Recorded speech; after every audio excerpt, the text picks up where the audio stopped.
Toute de son HMH. équipe était convaincue. Là. L'équipe tech, l'équipe produit, il était comme « Hey, c'est malade, cette compagnie-là, ça nous prend ça, nanana. » OK. Puis le CEO, il était pas convaincu. Fait que... Comment tu l'as convaincu? What's up, folks? Bienvenue sur Ça se passe. Aujourd'hui, je jase avec Sean Young et Stéphane Guillemette, les leaders chez Classcraft, un SaaS de EdTech qui a été acheté en 2023 par HMH, un gros groupe américain dans l'éducation. C'était le premier event live à Sherbrooke, donc un gros merci aux 60+ personnes qui se sont pointées. Très cool. Au cœur de cet épisode-là, il y a vraiment comment les dynamiques de VC peuvent jouer sur la destinée de ta compagnie. C'est quoi la réalité post-acquisition? Ça vaut la peine, je vous dirais juste pour l'histoire, l'anecdote où Sean et puis Steph ont codé un prototype, une preuve de concept quand il était le lendemain de veille dans un lobby de Boston et puis dans l'auto pour remonter au Québec. Tout ça pour closer le deal avec HMH. Alright, on passe au show. Let's go!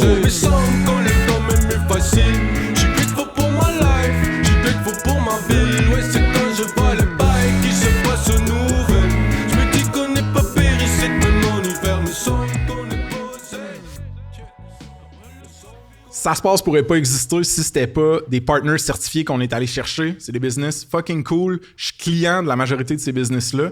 Fait que je vais juste les nommer. Il y en a qui sont présents dans la salle, donc je vais commencer par eux. Leviat Légal, des avocats, basically des programmeurs en cravate. Pouvez-vous lever la main, les boys, juste rapidement, ma crew? Celui avec un manteau de cuir a l'air d'un mafieux, mais je vous garantis que c'est un bon avocat. Je parle d'expérience. Il y a un paquet de SaaS, de startups. Ça vaut la peine de parler aux boys, juste du bon monde. Le Chiffre, qui est un cabinet comptable à Montréal. Oh, pauvre toi, je viens de voir la bière. Oh man, je suis tellement désolé de l'avoir dit dans le micro en plus. Oh, j'angoisse, on recommence. Non, mais gêne-toi pas d'aller chercher des trucs, y'a pas trop. Hein, tu sais, c'est ça l'entrepreneuriat, juste roll with the punches, alright. Fait quoi, le Chiffre, cabinet comptable, service de fractional CFO aussi, puis plus que ça, c'est du monde qui catch la tech, puis qui vous aide du point de vue finance, comptabilité, fiscalité même aussi. Fait que check them out. Sinon, on a Baseline, une firme d'accompagnement en intelligence artificielle de feu. C'est basically des geeks, mais le fun, avec des PhD et plus. Ils aident des SaaS à se moderniser, à implémenter, à évaluer s'ils devraient utiliser l'AI pour X, Y, Z raisons. Puis sinon, on a un employeur certifié qui s'appelle Coveo, qui est un big player, un scale-up, une licorne du Québec. Eux autres, ils sont toujours en train d'embaucher plein de monde. Fait que si vous voulez checker les jobs, tout ce monde-là sont dispo sur saspace.com/partenaire avec un S. Puis là, Joe, j'oublie-tu de faire une promo de quoi que ce soit? Je pense que ça fait le tour. Oh mon Dieu, Joe est en train de ramasser la bière. Fuck. Non, blague à part, guys. Est-ce qu'il y en a qui connaissent pas Ça se passe? Je vais faire une mini intro s'il y en a qui connaissent pas Ça se passe. J'ai vu 2-3 mains, parfait.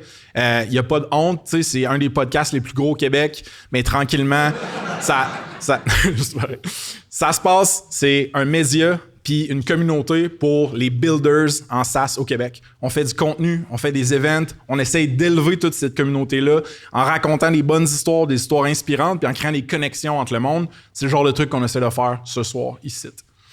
Fac, tout ceci étant dit, les boys, on peut embarquer dans notre conversation. Pour commencer, on va parler de Classcraft, on va parler d'HMH, mais moi, ce que je veux, c'est que vous vous présentiez un petit peu pour qu'on sache les personnages de cette histoire-là. Parfait. Bonjour, moi c'est Sean Young. J'étais le cofondateur puis le CEO de Classcraft, gars de Sherbrooke. Puis j'ai commencé, j'ai toujours été entrepreneur. Là. J'ai commencé à faire, j'étais enseignant, mais en même temps j'avais une boîte de consultants de dev. Oh, ouais. Puis on a travaillé plusieurs années pour plein de clients un peu partout, dont Chanel 3 ans à New York. Ouais. Chanel, le gros name dropping en commençant. C'est ça pareil. C'est pour ça que tu sens Back bon, in the day, ben ouais, c'est ça. So chic. Puis dans le fond, j'ai parti Classcraft, c'était un side project, puis c'est devenu quelque chose de plus gros. Puis c'est là-dedans que Steph s'est embarqué. Oui, ben moi c'est Stéphane Guillemette, donc développeur depuis, je m'en rappelle plus. Des décennies, je pense. Oui, quelques-unes, je pourrais dire. Un parcours un peu spécial, dans le fond. Je viens du domaine un peu plus de l'électronique, puis j'ai dit, ça m'intéresse peut-être plus dans la programmation. Fait que, troisième start-up, Classcraft était la troisième, on Classcraft, et j'ai fait un petit saut dans une autre compagnie ici à Sherbrooke, dans le fond, puis Sean et moi, on s'est rencontrés. Puis il a dit, ça te tente-tu d'embarquer? J'ai une histoire de fou. All right. Fait que- Puis là, on va la raconter, Voilà. cette histoire de fou-là. Voilà. Parce qu'on va- C'est ça le but. C'est ça le but. Pour mettre la table, Classcraft, Elevator Pitch, c'est quoi? Ça mange quoi en hiver? Ben, dans le fond, c'est une plateforme pour faire de la gestion de classe. Fait que c'est pour les profs. Puis c'était de la gamification. Fait que l'idée, c'est d'utiliser les mécaniques, les concepts du jeu vidéo pour motiver les élèves à l'école. Puis c'était pas lié au contenu. Tu sais, souvent, en éducation, les trucs, les jeux, c'est comme des jeux de mathématiques. Là. Mais c'est pas ça pantoute, là. C'était vraiment, imagine, tu runs ta classe comme si c'était Donjon Dragon. Là. C'est ça. Là. Fait que les élèves, il y avait des avatars, ils gagnaient des points, ils level upaient. Puis, Fait que c'était ça. plus macro, méta que, mettons, spécifique à apprendre les maths avec Ouais, genre c'est ça, l'agent. exactement. En fait, il n'y avait pas de contenu. On a implémenté pas de contenu dans la plateforme. C'était des mécaniques pour motiver les élèves OK. à apprendre. Fait que qui nourrissait le contenu de la plateforme? Les profs, genre? Ouais. Oui, exactement. On avait développé des fonctionnalités pour que le prof puisse mettre, dans le fond, son contenu pédagogique. Parfait. C'est propre règle de classe. Fait que, OK. si ça mettons, t'as posé une bonne question, je te donne 200 XP. là. Let's go. J'en pose en crise des bonnes questions en plus. Tu vas level up à soir, Frank. là. Ouais, tu devrais être à un niveau à peu près C'est ça. 22, je pense.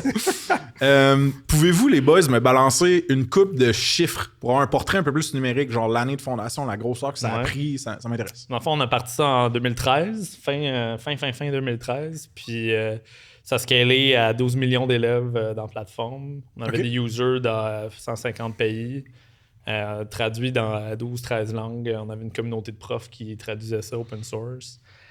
Beaucoup aux États-Unis. On a été, au Québec, c'est peut-être 5000 profs actifs quand on a vendu. Là, ça ne part plus au Québec, mais c'est une partie triste de l'acquisition. Mais c'est beaucoup, je dirais, 90% de notre chiffre d'affaires, c'était aux États-Unis. C'était aux États-Unis. Tout ça avec une équipe. On a démarré de 4-5 Ouais. personnes, monté jusqu'à une cinquantaine d'employés, en fait. OK. Euh, Fait qu'au moment de l'exit, vous étiez une cinquantaine, maintenant. On était alentour de 40, Ouais, une quarantaine, un peu plus. Puis étiez-vous à Sherbrooke, dans les bureaux à Sherbrooke? Ouais. Ici, c'est à rue Wellington. Ouais. Ça On a ouais. encore Ça on ouais. en a encore. Ouais. Ah ouais? Ah ouais. Let's go. Parfait. Là, il va y avoir deux gros acteurs corporatifs dans notre histoire ce soir. Là. Tu vas avoir Classcraft, puis tu vas avoir HMH, qui est la compagnie qui a acheté Classcraft. Fait que, Ça. mettons aussi un peu la table pour ça. Comment vous me feriez l'elevator pitch du gros groupe qui est HMH? Ben, Chemage, c'est la plus grosse compagnie d'éducation en Amérique du Nord. OK. Fait que c'est plusieurs milliards de dollars de chiffre d'affaires. Puis ça existe depuis 210 ans. Fait que, Fait que c'est pas juste du EdTech, mettons. maintenant, oui, mais au départ, c'était des éditeurs de livres. OK. Puis ils ont vendu ces business-là, puis là, ils font juste de l'éducation. Mais c'était les premiers à éditer le Seigneur des Anneaux, par exemple. What? Il y a un musée, puis tout, là, tu peux aller voir les livres. Chris, j'aurais vendu Les rien que pour OG. ça. Ouais. Fait que, Super. c'est basé à Boston. Puis, OK. c'est peut-être 3-4 000 employés. Là.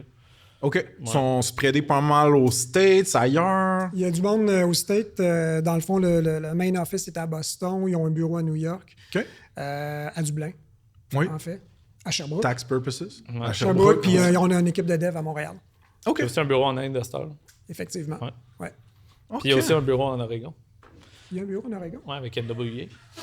Et boy, On va effectivement. revenir après le tour du globe. C'est 4000 personnes hein, en Ouais, passant. là, c'est c'est ça. ça. Recommander, Fait que là, moi, ce que je veux savoir, on va retourner un petit peu dans le passé pour nous amener jusqu'à la vente puis les leçons un peu qui sortent de ça. La genèse, ça m'intéresse toujours. Fait que le premier pain que tu as vécu puis tu t'es dit, d'après moi, je peux régler ça avec un SaaS ou une solution techno. Puis ensuite, je vais vouloir la genèse de vous deux, basically, quand est-ce que vous Ouais. rentrez en relation professionnelle. Ben, dans le fond, moi, j'enseignais. Tu sais, je disais que j'étais dev, mais j'enseignais aussi. Fait que j'étais prof au secondaire de jour puis dev de soir. Si bol. Puis à la fin, je travaillais, j'enseignais 3 jours semaine, puis je devais le résistant. Puis j'avais gardé ça parce que j'aimais ça. OK. C'est le fun d'enseigner. Puis fait que je créais des apps pour des clients, mais aussi pour moi. Fait que j'avais fait plein d'apps. Là. J'avais une app pour corriger plus vite. J'avais une app pour imprimer sur le photocopieur à l'école sans avoir besoin de prendre la file. Puis c'est dans ce contexte-là que j'avais fait Classcraft, qui était comme je veux motiver mes élèves. Puis moi, j'étais un gamer, fait que j'avais comme pris ce que je connaissais des jeux vidéo, puis j'avais comme fait, hey, je pourrais runner ma classe comme un jeu, ça serait pas pire. Je m'étais assis avec des élèves, j'ai dit, qu'est-ce qui vous motiverait? Puis j'ai parti ça. Là. J'ai codé le premier jet, je l'avais fait en une fin de semaine. Puis pendant 3 ans, c'était c'était ça, là. C'était juste un projet que je devais pour le fun avec mes élèves. Là, je rajoutais des affaires. Fait que là, dans le fond, la notion de dog fooding, qui veut basically dire régler ton propre problème, scratch your own itch, peu importe, tout c'était comme au cœur de starter Classcraft. Exactement. Puis j'avais mon propre bêta user avec des users captifs qui n'avaient pas le choix. Ils sont pris dans la classe pendant 60 minutes. C'est parfait. Fait que là, mais là, check le go-to-market. Fait que là, après 3 ans, je suis comme... C'est quand même cool, cette affaire-là. Je vais inspirer d'autres profs. OK. Fait que j'ai fait un site web, c'était worldofclasscraft.com, en 1 heure. J'avais pris des images sur Google, puis là, j'avais fait un site genre, voici ce que je fais. Vous aussi, vous pourriez faire un jeu comme ça. OK. Je mets ça en ligne. Il y a un de mes élèves qui met ça sur Reddit. Puis là, ça a trendé sur la page principale de Reddit Gaming pendant 2 semaines. Oh, si bon. Le premier jour, j'ai eu 130 000 visiteurs uniques sur ce site-là. 250 000 au bout de la semaine. Là, le premier jour, j'étais à DDoS. J'étais comme, fuck, je me suis fait hacker, what the hell? Non, c'était du vrai trafic. Fait que j'ai calé malade de ma job de prof. Puis j'ai passé la journée à installer des load balancers pour garder le site ouvert. Puis là, j'ai mis genre, si ça vous intéresse, mettez votre email. Là. Fait que au bout d'1 mois, j'avais genre 30 000 emails de profs. Puis là, la BBC ont appelé pour faire un genre, hey, on veut parler de l'avenir des jeux en éducation, on peut tout interviewer. Puis là, ça a fait le tour de l'Europe. Puis là, je recevais des emails, puis j'étais comme, comment je fais pour downloader ton app? Puis je suis comme, tu peux pas, il n'y a même pas de compagnie, il n'y a pas de produit, tu peux pas, là. Mais c'est ça que c'est ça. Je trouve ça fucked up parce que, tu sais, c'est genre le wet dream des marketeurs d'un SaaS mature qui ont un funnel clair de quand le monde arrive, il y a du onboarding, on les convert, blablabla. Tout avait full d'exposure, mais t'étais basically encore... Je veux pas dire prototypé, mais quasiment. Ouais. Non, il y avait pas. Fallait que tu codes des lignes de code pour donner des points aux élèves. Là. C'est vraiment pas mainstream. Là. C'est là qu'il m'a appelé, tu comprends? Il a dit, Steph, j'ai besoin d'aide, en fait. Fait qu'on a parti ça sur une subvention du Fonds des médias canadiens. Oui. Puis Steph s'est joint. C'est comme il y avait moi, puis mon père, puis mon frère. Puis après ça, on a engagé Steph. Oui, j'ai osé embarquer dans cette affaire-là de famille. Parce que là, toi, on s'entend, genre, tu te fais approcher par Sean, t'as déjà une job stable à quelque part, je sais pas à quel point t'es heureux ou pas, mais c'est highly risky, là, c'est comme une Oui, j'ai une job que je pourrais être encore en train de travailler à la même place, en fait, là. OK. Puis on s'est parlé pendant plusieurs mois, là. C'est pas une affaire qui a pris 5 minutes, là. Ça a pris plusieurs gin tonic, là. Mais je savais que c'était bon, là. Ça me prenait Steph. Fait que j'ai dit non une fois, j'ai dit non 2 fois. Puis là, la 3e fois, on a fait bon, je pense que là, on embarque. Là. Fait qu'il y a une histoire de courtisage. C'est pas ça le bon mot. Ça a duré longtemps. Ouais. Pourquoi t'étais quand même un programmeur toi-même? Pourquoi? Quand est-ce que tu as eu le déclic de oh shit, il va me falloir une tête technique qui own, mettons, la stack puis les technologies plus que moi? Ben, dans le fond, on scalait. On a du monde dans la salle d'ailleurs qui à ce temps-là, j'avais outsourcé du dev à ces gars-là. OK. Mathieu, c'est Mathieu Pichard. Avant qu'il soit dans Agendrix. CTO d'Agendrix, c'est ça? C'était back in the day. J'avais même pas de bureau, je squattais leur bureau. Coin de table. Puis les gars avaient tout monté notre app mobile. Puis là, ils avaient fait comme là, on s'en va dans Agendrix. Fait que comme... OK. Goodbye. Bonne chance. Mon fournisseur t'a choqué, basically. C'est ça. Fait que c'était le bon mot pour eux autres. Mais moi, ça m'avait mis dans la merde. Fait que... Maintenant, il dit, là. Ouais, c'est ça. Là. Je sais que t'es là, Mathieu. Fait que c'était parfait, mais tu sais, là, j'étais là, je peux pas dever tout ça, faire des ventes, faire lever de l'argent avec des investisseurs, faire du service à la clientèle. À un moment donné, ça marche pas. Fait que ça me prenait un bras droit. Là. Fait que c'est quand que toi, t'es convaincu que tu veux le faire, genre? Ou c'est quoi la motivation pour faire le switch? Dans le fond, c'est la mission, tout simplement. Okay. Je travaillais dans une entreprise où la mission était pas super motivante. La mission, c'était faire de l'argent. Faire de l'argent, c'est ça. Moi, je trouve ça motivant. Fait que dans le fond, il y a une motivation là-dedans. Quand c'est toi qui est en haut qui fait de l'argent. C'est ça. Mais finalement, on s'est rencontrés, puis la culture, l'idée en arrière de Classcraft, je veux dire, c'était T'as pris une drop de salaire, on s'entend, là. Quand même pas pire. La voix. Quand même pas pire, mais dans le fond, l'idée, c'était on peut-tu le faire, je peux-tu embarquer, je peux-tu contribuer, puis dans le fond, tu le fais pour les jeunes. Donc, oui, une drop, là, Mais quand même, c'est. Mais il y avait un potentiel aussi de croissance à ça. Mais Il y avait un potentiel, ouais. là, j'ai stické là-dessus, mais genre, ton père puis ton frère Ouais. Ouais. étaient dans le business. Ouais. Fait que aviez-vous, à la base, une relation familiale, mettons, assez saine et stable? Ouais. Ouais. Puis ça a réussi à scaler dans le travail. Oui, mais il y a L'autre, eu il des se troque la défis. gorge. Non, mais oui, mais il y a eu des défis là. Ouais, non, tu sais, c'est normal. mais oui, dans le fond, mon père, c'est un comptable Ouais. qui était le CFO. OK, Qui c'est bon. était jusqu'à la fin. Puis, OK. puis mon frère, on travaillait déjà ensemble. Lui, il était basé à New York. C'est avec lui que je faisais des contrats pour Chanel puis tout ça. OK. Fait que lui, il était embarqué puis il faisait du développement puis de design, tout ça. OK. Le marketing. Puis on a mis fin à ça un moment donné dans l'aventure. Je comprends. Ouais. Je comprends. Fait que là, qu'est-ce qui nous amène à... Non, je vais faire un détour par l'EdTech. Je pense que j'ai promis dans l'event, whatever, qu'on allait parler de Education Technology, EdTech. Moi, ce qui m'intéresse comme ex-gars de SaaS, puis maintenant gars de médias, communauté, whatever, c'est quelles sont les particularités de ce market-là? Le type de client, c'est-tu long vendre en EdTech? C'est qui paye? C'est l'école? Tu compétitionnes contre quoi? Papier-crayon ou d'autres logiciels? Fait que là, j'ai genre fait la pire erreur de faire 10 questions en même temps. Fait qu'on va commencer par... Oui, non, oui. Parfait. Fait que, est-ce que à qui tu vends en EdTech? Ben, le tech, là, c'est un marché qui est vraiment pas simple. C'est plate parce que c'est un marché dans lequel il y a beaucoup d'opportunités d'innovation. Ouais. C'est parfait pour faire de la tech. C'est pas super numérisé. Il y a plein de problèmes qui seraient vraiment faciles à régler avec des applications. Le contexte d'achat, il est compliqué OK. parce que ton acheteur, c'est pas nécessairement ton user. Tu vends à des directions d'école, des directions de commission scolaire, mais ton user, c'est le prof puis c'est l'élève. Fait que les outcomes de ces personnes-là, c'est pas les mêmes de la personne qui renouvelle. Fait que t'as comme une dissonance. C'est un marché où il y a beaucoup d'argent. Il y a beaucoup d'argent en éducation, mais elle est déjà commit. Fait que tu compétitionnes pas vraiment contre d'autres produits, tu compétitionnes contre l'argent est déjà alloué dans le budget. Nous, on avait comme un produit B2C, Ouais. free, qu'on vendait aux profs. Ils pouvaient s'abonner avec une carte de crédit. Faut faire du bottom-up un peu. Ouais, c'est ça. Puis là, après ça, quand on était dans des écoles, ben là, on pouvait dire hey, t'as 8, 9, 10 profs dans ton école qui utilisent notre affaire. Super. Prends le. Fait que mais c'est complexe parce que t'as comme 2 channels. Faut que tu fasses du consumer marketing sur Facebook, etc., du performance marketing, puis de l'acquisition de user, puis tu calcules de l'onboarding, puis du churn, puis tout ça. En même temps, tu as une sales team il faut que tu fasses du lead gen, du demand gen avec des nurture funnels pour des clients enterprise.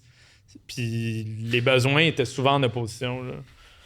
Fait que le temps de payer ton coût d'acquisition sur tout ce qui est plus B2C puis les champions sur le plancher, mettons, faut que tu ailles closer des vraies ventes B2B au top avec l'école. Fait que faut que tu balances les deux. Ouais. Fait que ça va être le fun sur le cash flow, mettons. Ouais, ben puis en plus, c'est le côté le pire de tout ça, c'est la saisonnalité est extrêmement forte. Tout l'argent rentre au mois de juin. Parce que c'est les budgets rentrent. Ouais, c'est ça. Puis là, pendant ce temps-là, tu as un cycle de dev qui est super complexe. C'est le stress aussi qui est amené sur l'équipe parce que ce qu'on appelle dans le domaine, c'est le back to school. OK, ouais. Donc, le back to school, c'est d'être prêt quand l'école commence. Ça veut dire que c'est l'été que ça se passe. Mais l'été, qu'est-ce qui se passe? Tout le monde est en vacances. Au Québec, c'est les vacances. Fait que dans le fond... C'est bien au Québec parce que les Américains, ils prennent jamais de vacances. Ben, ils prennent jamais de vacances, mais ça, on va en parler tantôt avec HMH. Mais dans le fond, c'est... Même si tu travailles toute l'année, tu releases des features en continu, ce qui compte, c'est ce que tu vas mettre dans les mains du user quand il va commencer à l'utiliser. Si on onboardait, admettons, 80% de tous nos nouveaux users de chaque année dans le même 6 semaines. Là. Ouais, j'avoue que ça amène un load sur tes opérations ça, à toi. C'est ça. De l'autre côté aussi, le usage, il commence en septembre. Il va monter jusqu'en décembre. Là, on pogne un petit plateau parce que c'est Noël, c'est le congé des fêtes. Après ça, il y a un autre petit plateau de février à mars. Là, en mars, ça drop. OK. Puis là, en juin, tu pognes, il n'y a plus rien. Là, tu as des serveurs. Mais là, tu développes mars, avril, mai, juin, mais tu n'as pas de user. Fait que là, quand les users ils arrivent d'un coup, qu'est-ce qui se passe? C'est là que les bugs, ils sortent. Ouais, c'est que c'est comme ça concentre la découverte ou les challenges que tu aurais étalés sur une année complète de SaaS qui n'était pas saisonnière, C'est mettons. ça. ça. Ça, Comme mettons, nous autres- Steph, il gérait l'équipe de support. OK. Les autres, Non. au mois d'août puis septembre, ils faisaient de l'overtime en malade. Puis là, au mois de mars, il n'y avait rien à faire. Là. Fait que comment tu... J'ai comme pas le choix d'aller tout de suite là, mais comment tu structures ton pricing pour absorber c'est-tu des licences annuelles? Ouais, c'est ça. Dans le fond, les écoles... Ben, au début, on avait du mensuel pour les profs. Puis là, c'était comme... En éducation, là, ballpark, une application, c'est 10$ par mois pour un prof, là, toutes les applications. OK. Fait que ça va, mais là, tu te mets à faire des transactions vraiment des demi-mois. Puis là, ils se désabonnent l'été parce que là, faut que tu les réacquières pendant...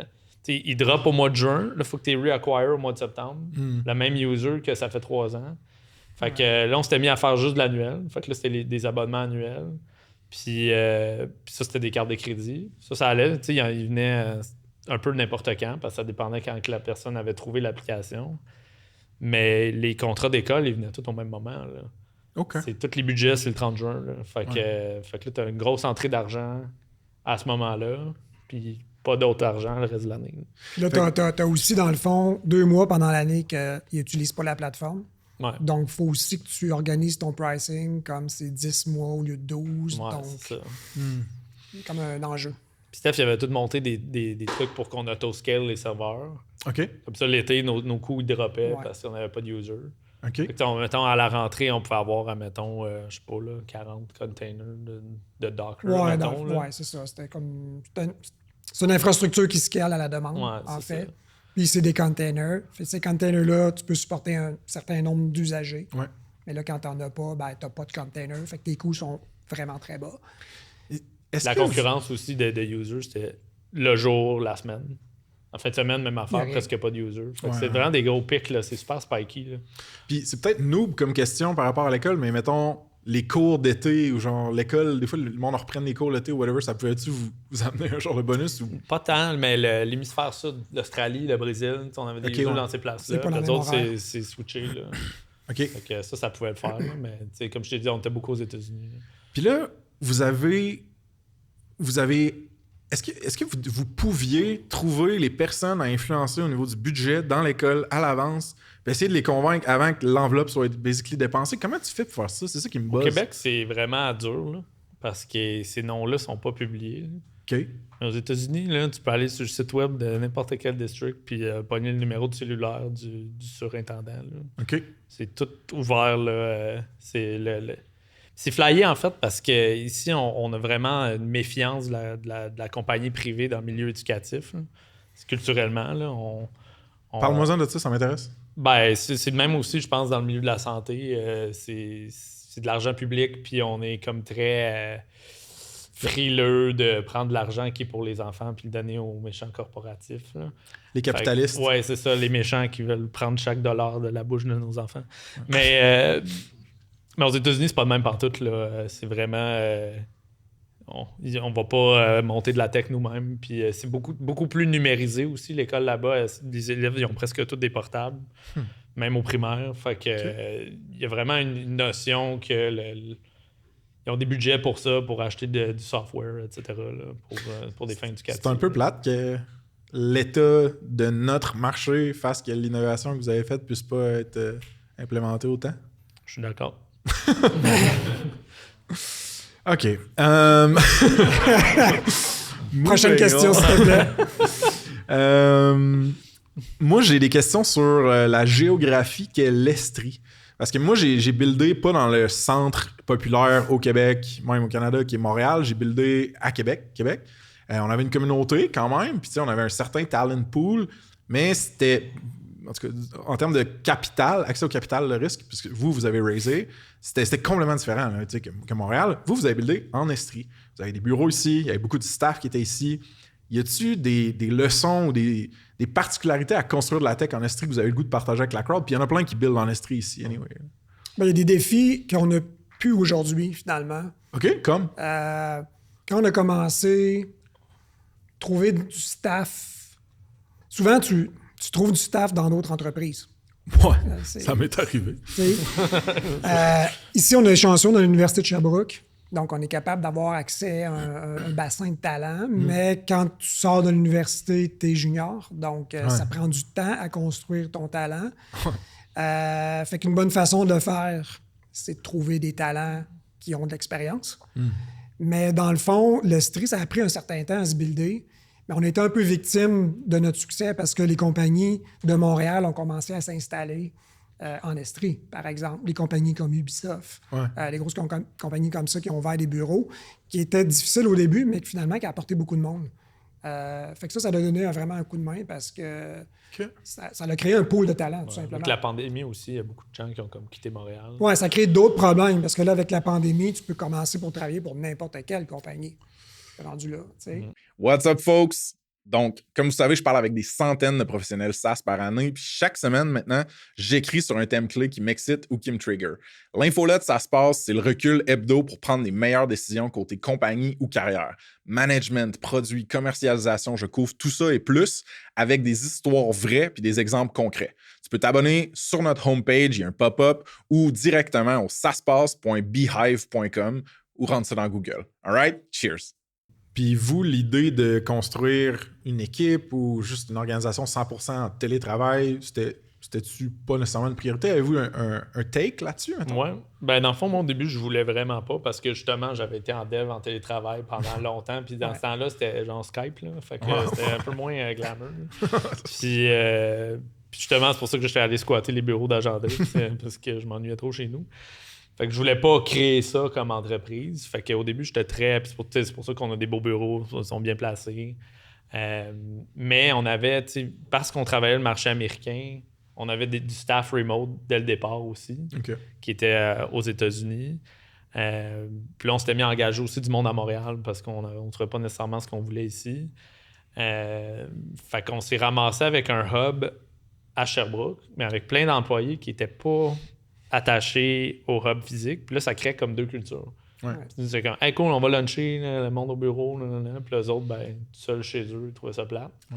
Puis là, quand la pandémie est arrivée, ben là, on a vraiment fait go, là, on switch 100%. Là. Puis Steph, il poussait depuis un bout. Là. Toi, tu voulais être remote avant la pandémie. Ben, je voulais alléger un petit peu parce qu'on commençait à perdre des devs qui voulaient être capables de travailler de la maison. Quand nous, on s'efforçait à créer une culture d'entreprise au bureau, physique, puis on était comme assez fiers des bureaux qu'on avait à Sherbrooke, là, puis on a encore une belle place, tu sais.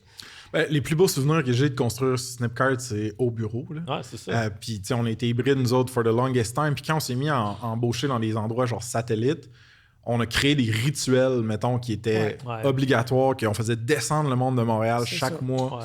Tout le monde get together, on a une chier de fun. Après ça, on repart chacun de notre bord pour pas trop créer de la dissonance de genre, hey, si on n'est pas dans le main hub, mettons. Genre. Ouais. Mais c'est des défis, man. Puis toi, il y a du staff même qui faisait la demande explicite de genre, ah man, ce serait cool si je pouvais peut-être travailler chez nous. Ouais, puis on avait créé au bureau, on était rendu qu'on avait 2 zones, tu te rappelles? Ouais, c'était on avait la zone chill, où dans le fond... L'excuse, c'était, je me fais déranger, il y a trop d'actions au bureau. Je veux plus travailler au bureau, donc. Fait qu'on a séparé le bureau en deux. Okay. On a fait la zone chill, où c'est genre ouvert, il peut y avoir de la musique, les gens peuvent se parler, ça te dérange pas, t'es pas défocusé. Puis on a fait l'autre zone qui s'appelait comment? Je sais pas, la bibliothèque. C'était quiet, genre, là. Ouais, où là, la porte est fermée, tout le monde a des écouteurs. Pas le droit de parler. Puis, fait que là, ça a comme changé un petit peu la dynamique. Intéressant. Fait que, on a essayé plein d'affaires. Intéressant. Moi, j'ai été un agent de chaos loud tout le temps, partout. J'ai des programmeurs. C'est pas pour tout le monde. Je suis quand même surpris de ça. J'ai le goût qu'on parle de financement un peu, les boys.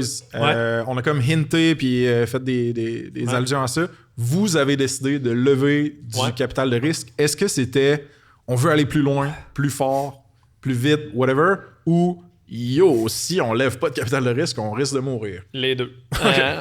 Dans le fond, on a été super chanceux au début puisqu'on avait eu ce financement-là du Fonds des médias canadiens. Ça, c'était dilutif ou pas? Fait que ça prend pas de ton équité, là. Non, c'est ça. C'était un prêt, ils appelaient ça un prêt recoupable. Là. C'était comme... c'était un prêt, mais on les remboursait à même nos bénéfices. Là. Ouais, OK. Fait que pas risqué pour vous, mettons. Ouais, c'est ça. Puis jusqu'à un certain cap, puis là, après ça, c'était fini. Cool. Fait que ça, c'était pas pire. C'était un peu de la chenoute parce qu'au moment où tu génères du revenu, t'en as besoin pour le réinvestir, puis il fallait leur donner leur cote. Dès le début, là, c'était pas... ça, c'était un peu shitty, mais c'était non dilutif, puis c'était pas risqué. Mais c'était un fonds pour le développement. Fait que ce premier million-là, on pouvait pas le dépenser en vente ni en marketing. C'était juste pour dever, là, faire du développement de produits. Là. Fait que ça, c'est vraiment hot d'un certain côté parce que c'est rare que tu te fais dire par ton bailleur de fonds comme « Hey, fais juste dever des choses, Non. construis du produit. Mais d'un autre côté, on est arrivé au bout de cet argent-là puis on n'avait pas monté de machine de marketing ni de vente. Fait que là, on générait pas vraiment de revenus à la fin de ça. Mais on avait beaucoup de users gratuits, tu sais. Fait qu'on s'est rendu à 1 million de users avant 1 million de dollars. Ça, c'était une quote clip. Et voilà. Fait que là, c'était comme, on n'a pas le choix. Fait que là, on a fait une ronde d'investissement d'anges, de seed. Là. OK. Puis ça, c'était 13 anges. Là. Est-ce que tu es passé par un réseau comme Ange Québec ou tu es allé voir des anges individuels? Comment ça s'est passé, ça? Individuel. On a travaillé ici, il y a la 7 ici. Fait qu'on les connaissait, puis ils nous ont comme connectés à du monde. OK. Mais c'était avant que Ange Québec, là, maintenant ils se mettent ensemble puis ils font des Ange Québec Capital. C'était avant ça. Là, fait que c'était vraiment des individus. Là. OK. Mais il y en avait dans le réseau d'Ange Québec, puis il y en avait d'autres qui n'étaient pas là-dedans. Comme j'ai dit, mon frère était à New York, fait qu'on avait aussi des investisseurs américains qu'on avait réussi à aller chercher. Fait que ça, c'était un premier pool. C'était un autre million, mettons. OK. Puis après ça, on a levé des rondes de financement subséquentes avec des venture cap du Québec. Puis de Toronto. Fait que c'était Bright Spark, Whitecap. Ouais. Investissement Québec sont arrivés plus tard aussi comme investisseurs. Au total, là, ça s'est arrêté à quelle série ou quelle étape? C'est une série A2. A2? Dans le fond, on a fait une série A. Puis là, pendant la pandémie, on a fait un bridge. La pandémie en éducation, c'était vraiment disruptive. Particulièrement aux États-Unis où est-ce que toute l'école a viré virtuelle pendant 2 ans. Dans le bon sens, disruptive dans le bon sens pour vous, mettons. Les deux. Okay. Disruptive dans le bon sens parce que plein de users, plein d'engagements, plein d'intérêt pour le numérique. D'un autre côté, beaucoup d'incertitudes dans le marché. Il y avait des grosses injections d'argent, mais les écoles, ils le gardaient. Fait ils sont juste en train maintenant de finir de le dépenser. La plus grosse injection d'argent dans l'histoire des États-Unis en éducation, puis ils s'assoyaient dessus. Fait que ça créait des genres de défis pour accéder au budget, justement, là, parce qu'ils ne savaient pas ce qu'ils s'en venaient. Tu es dans la pandémie pendant 1 an que tu es virtuel. Tu te dis, comme ça va peut-être durer encore 4-5 ans. Ouais. Fait que je garde mon argent. Un magot, ouais. Fait qu'il y avait des défis. Là, puis tout le marketing a changé. L'éducation, avant, c'était beaucoup des conférences. Des trade shows. Puis là, tu rencontres du monde, tu serres des mains. Puis là, du jour au lendemain, ça a tout viré numérique. Fait que c'est vraiment... Ça a été disruptive dans tous les sens du terme. Là. Puis vous, ça ressemblait à quoi, votre marketing, mettons? Puis étiez-vous dans des channels inbound comme du contenu marketing? Faisiez-vous de l'événementiel ou de la pub, je sais pas? On a tout fait. Qu'est-ce qui a marché le plus? On a tout essayé, tout fait. Je te dirais, dès le départ, on a fait du content marketing. Okay. Genre, quand on était 3 employés, là, on en faisait. Là. Okay. Puis on a sorti sur la durée de vie de la compagnie 600-700 blogs. Là. Let's go. Puis on a été super bien ranké best blog for classroom management, etc. Fait que, on va aller voir. Puis là, il est plus là. Il est plus en ligne, on l'a sunset cet été. Puis ça, c'était des bons taux de conversion. Là. On avait full optimisé ça. On pouvait avoir 2% de taux de conversion qui, sur un blog, c'est quand même beaucoup. Là. Fait que ça, on a fait beaucoup de ça. On a fait de la pub sur Facebook au début, beaucoup. Là, toujours en target de ton B2C. Ouais, là, c'était tout. Du content marketing, c'est... Tu sais pas qui va y aller. Là. Mais le performance marketing, c'était du B2C. Okay. Après ça, on s'est mis à faire beaucoup de webinars, on a parti un podcast en éducation. Puis là, le but, c'était d'aller chercher justement des directeurs d'école, des directeurs de commission scolaire. Je faisais une série d'entrevues avec des gens qui font de la recherche en éducation. Fait que il y a des vedettes dans ce monde-là aussi. Puis ils venaient dans nos podcasts. Puis là, après ça, en arrière de ça, on avait toute une machine de demand gen là, avec des MQL, des SQL, des conversion funnels, des lead nurture où est-ce qu'on leur envoyait des emails. On a bâti ça sur 10 ans, là, mais on a fait à travers ça beaucoup de conférences aussi, là, des trade shows. C'était beaucoup ça au début. Là. Fait que même Steph est venu. Fait que ça veut dire... Ça veut dire que vous aviez roughly, mettons, en termes de staff dédié à du marketing versus de la vente. Ça ressemblait à quoi? Eh boy. À FNAF, mettons? Ouais. La plus grosse équipe, c'était l'équipe de produits. Ouais, c'est ça. C'était la tienne, dans le fond. C'est ce que tu Ouais. gérais, toi. là. Ouais, c'était Ok. comme une quinzaine de personnes, peut-être, là. Ouais, mais t'avais le support pis tout aussi. Là. Ouais. C'est genre la moitié de la compagnie. Ouais, peut-être 20-25. Ouais. Puis après ça, marketing, c'était 3 personnes, là. Ben, il y avait 3 personnes plus taxes, admettons, là, parce qu'il y avait aussi des Plus toi. des Plus toi. rédacteurs de contenu. Ouais, il y avait moi, Ouais. enfin, là, je Ouais. gérais le marketing. Ouais. Mais il y avait, mettons, des rédacteurs. Il y avait, Ouais, t'as raison, il y avait, t'as tu sais, raison. L'équipe de 3, c'était vraiment ceux qui faisaient comme la mécanique. Là. Ouais. Mais il y avait comme une équipe créative qui est fidèle. Là. Ouais. Puis les gens qui recevaient les leads, qui tentaient de les convertir, que ce soit des Ouais, ça, c'était une SDR équipe ou d'à des... peu près 8-10 personnes. C'est ça, quand même, un Ouais. peu plus... Toutes basées Ouais. aux États-Unis. Ouais. là. Tout aux États-Unis, OK. Ouais. Cool. Ça, c'était comme un défi parce que le contexte américain de l'éducation, c'est super spécifique. Ils veulent parler à des gens qui pensent qu'ils comprennent la réalité. Ouais. Au début, on avait essayé d'engager des vendeurs ici, puis avec un accent français, ça marchait pas. Là. OK. Fait qu'on a vraiment engagé local, mais c'était en US, puis c'est pas les mêmes.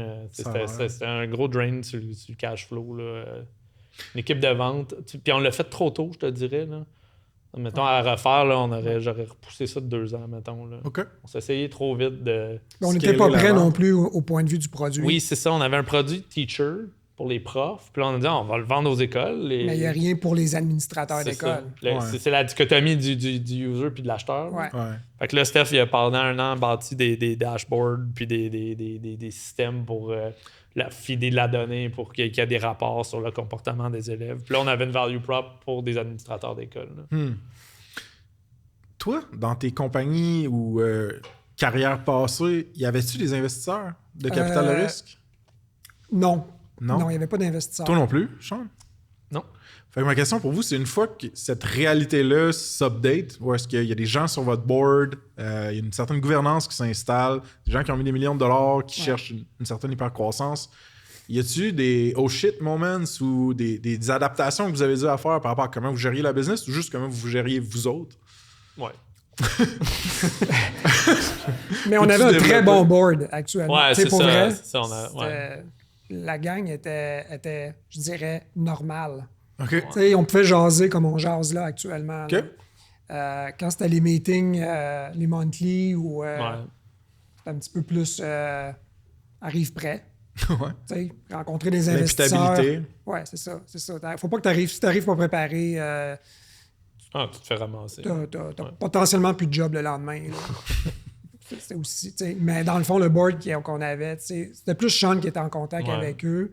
Moi, je pouvais y aller une fois ou 2 par année. OK. Ouais, ben plus que ça à la fin. là. Ouais, à la fin, c'était un peu plus Ouais. intense, mais Mais tu vois, moi, j'ai vraiment trouvé que ça a été une super opportunité de croissance personnelle. ouais. OK. Et quand tu as des attentes comme ça qui sont financières et rigoureuses, ben tu te level up. Là. Fait que des fois, je fais une joke que j'ai fait un MBA sur le tas, là, mais c'est un peu ça. Tu apprends à faire des forecasts, tu apprends à faire des unit economics, tu apprends à. PNL. Ouais, c'est ça, à faire plein d'affaires, puis à faire tout le storytelling qui est autour de ça. Là. On parlait d'HMH tantôt, mais comme ça me sert là. Ouais. Je suis comme. J'ai fait 800 pitch decks dans ma vie. Ben là, quand tu vas à une présentation pour ton boss, ben tes decks sont tout le temps vraiment clean. Là. Fait que, Quand tu travailles avec ton équipe, dans le fond, tu vas utiliser ton leadership d'expertise. c'est ça. Quand tu travailles avec le board, c'est ton leadership d'influence. Intéressant. Il faut que tu les emmènes avec toi. Il faut que tu builds ton histoire, C'est ton ça. storytelling. C'est Ouais. super important, dans le fond, parce qu'eux, ils achètent quelque chose que tu construis, en fait. Tu sais, en tout cas, dans notre cas, Ouais. Classcraft. Tu sais, Leadership d'expertise versus leadership d'influence. Ouais, Ça sonne bien, man. Je le Ouais. prends dans ma tête. regarde ça. Genre, regarde ça. Qu'est-ce qui nous amène vers la vente, là? Tu sais, le crunchy de l'histoire, là, je veux qu'on Ouais. rentre dedans. Là. Fait que, y a-tu un désir de vous, un désir du board? Y a-tu genre une offre d'achat qui arrive sur la table? Comment on se rend Tu là? sais, dans le fond, on était rendu que ça faisait 7 ans qu'on avait de l'investissement institutionnel. Fait que, tu sais, un moment donné, eux, ils veulent sortir, c'est normal. Fait que, mais ils mettaient pas nécessairement de pression, mais tu sais, tu te prépares un exit strategy. T'as pas le choix. sais, dans le fond, il y a 3 options. Là. Soit tu fais faillite, soit tu fais un IPO, soit tu te fais acheter. Là. C'est comme c'est ça qui arrive. Fait que, évidemment, faire faillite, c'est pas bon. Et t'as pas le droit de faire un lifestyle business. Là. Ça, t'as pas le droit. Là. Fait que, Quand tu raises avec des VC, cette option-là, elle n'existe plus. Là. Ils veulent pas que, que leur argent dorme dans ta business pendant 20 ans. Là. Exact. Fait que, puis tu vois, tu sais, je suis pas sûr que j'avais constaté ça, l'ampleur de ça au moment où on a. Mais dès que tu as raisé $1, ben, c'est très dur que ce soit pas ça la dynamique. En éducation, des IPO, il n'y en a presque jamais. OK. C'est super rare. HMH, c'est pas public? Puis maintenant, ils étaient publics, puis ils sont devenus privés, puis c'est à ce moment-là qu'ils sont mis à faire des acquisitions. Ils ont acheté 3 compagnies en 1 an. Là. OK. Puis, fait que là, dans le fond, l'exit, ça allait être ça. Là. Mais, c'était pas comme, là, trouvez-vous un acheteur. C'était plutôt, on avait une stratégie de commercialisation qui était on avait tout bâti l'engin de gamification. Là, ce qu'on voulait faire, c'était gamifier les grosses plateformes pour aller chercher du user puis des partenariats. Qu'est-ce que tu veux dire par grosse plateforme, excuse? Ben, mettons, en éducation, il y a des méga plateformes là, qui sont dans toutes les écoles. Là. Okay, genre Google, c'en est une. Il y a Google Classroom qui est comme un méga gros joueur. Fait que, on avait développé, moi et Steph, une intégration ultra robuste avec eux autres. Fait que tu te loguais là-dedans, tu étais logué dans Classcraft. Tu faisais des actions dans Google Classroom, genre tu remets un devoir, ben, tu gagnais des points dans notre système. Fait que vous avez pu avoir une espèce de croissance-distribution via intégration API-based. Là, Google, on avait double down. Peut-être trop même. Là. On avait vraiment développé beaucoup de stocks super robustes avec eux. Spécifique à Google Classroom. C'est ça, parce qu'ils sont dans 95% on avait accès aux développeurs directs. Là. Ouais. Dans le fond, on était sur le même Slack. Là. Donc, je pouvais parler avec les devs, pareil comme si je parlais à mon dev à côté. OK. Fait que ça, c'était winner. On gagnait plein de users de cette façon-là. On s'est dit, parfait, on va prendre cette stratégie-là puis on va l'appliquer à d'autres plateformes. Comme celle d'HMH. Okay. Comme il y a Canvas, qui est comme un gros LMS. C'est des plateformes pour remettre des devoirs, remettre des travaux aux élèves. Là. C'est bon. C'est de la grosse infra d'école. Là. Super. Fait que là, on avait engagé quelqu'un qui est pour faire du biz dev de d'autres plateformes. Dire, hey, ça vous tente d'intégrer avec nous autres? Fait qu'on avait monté tout un programme de partenariat avec ça. Puis là, on s'était mis à parler à HMH. OK. Puis, fait que là, comme plusieurs meetings, puis là, un moment donné, ils sont comme, ben, on pourrait aussi juste vous acheter. Fait que là, toi, quand tu te fais dire ça comme CEO, ben, t'as pas le choix d'emmener ça à ton board. C'est ta responsabilité, je sais pas c'est quoi le mot, fiduciaire. Oui, c'est ça. Je vais pas faire... comme founder, peut-être je veux pas emmener ça au board, mais comme CEO, j'ai pas le choix. C'est dans l'intérêt des actionnaires. Fait que là, à partir de là, c'était comme, oh, OK, attends, il y a quelqu'un de potentiellement intéressé. Va faire un processus. Fait que là, le board, ils ont fait, trouve-toi un banker qui va t'aider. C'est comme un courtier de l'immobilier, finalement. OK, fait que vous, il y avait un joueur, là, un middleman, investment banker, un petit peu. On a engagé finalement un consultant, quelqu'un de Montréal, OK. Qui a de l'expérience là-dedans. On n'a pas pris une banque fait que c'était quoi son, genre, un fusion-acquisition advisor, M&A advisor? Ouais, c'est ça, c'était M&A advisor, c'est ça, exactement. OK. Puis, fait que lui, tu sais, dans le fond, il faisait parce que tu veux pas te mettre à négocier hardball avec ceux qui vont potentiellement t'acheter, là, parce que tu brûles la relation avant même. Fait que lui, il faisait ce rôle-là d'entremetteur. Il gérait aussi les attentes du board parce que toi, t'es le founder, mais ton board, ils ont besoin de savoir que t'es pas en train de négocier dans ton propre intérêt seulement. Fait que c'est bon d'avoir quelqu'un d'autre qui est là pour comme, être la tierce partie. Alright, folks, petit shout-out aux chiffres, partenaire certifié, ça se passe. Une firme comptable tech-enabled qui organise vos finances. De la comptabilité cloud à la paye, à la fiscalité, c'est le bras droit de l'entrepreneur tech. Ils ont aidé un paquet de SaaS bootstrapped ou funded.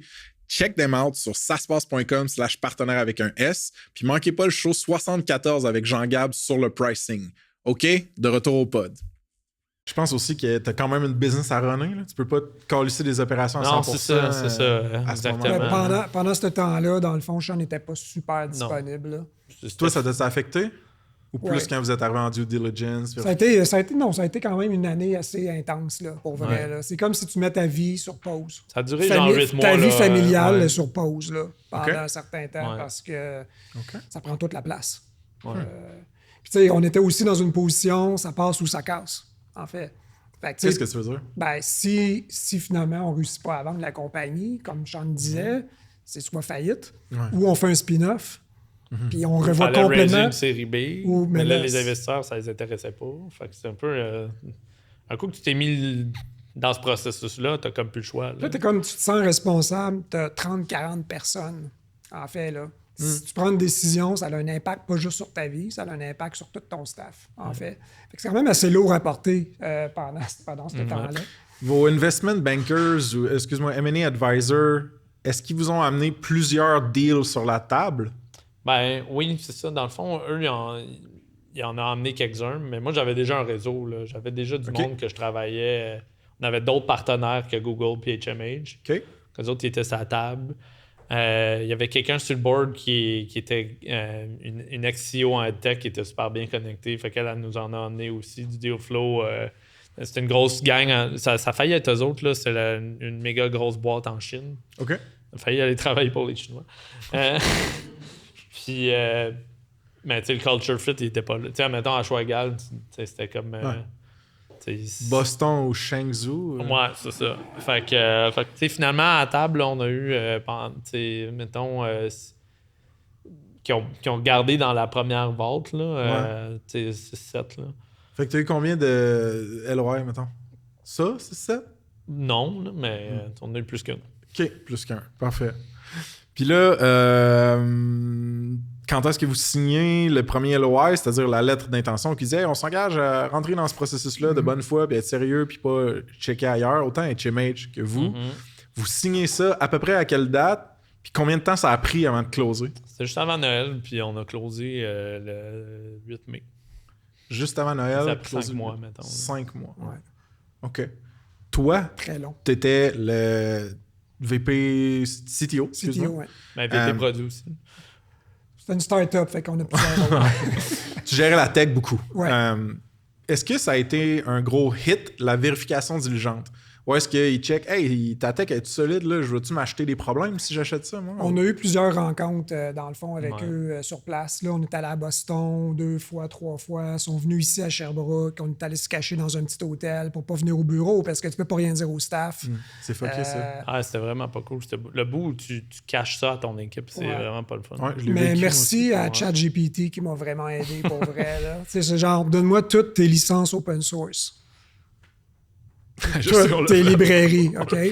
Ben, ça m'a pris 15 minutes avec ChatGPT, dans le fond. Fais-moi un script, tatata, ajuste ça. Tu peux pas leverager ton équipe non plus. Non, Je peux pas dire à mon lead dev, hey, tu peux-tu me faire un script qui me donne toutes les licences parce que là, on est en train de regarder. Vous autres, vous étiez quoi? Vous étiez 40-ish, là, tu sais, fait que, I guess que...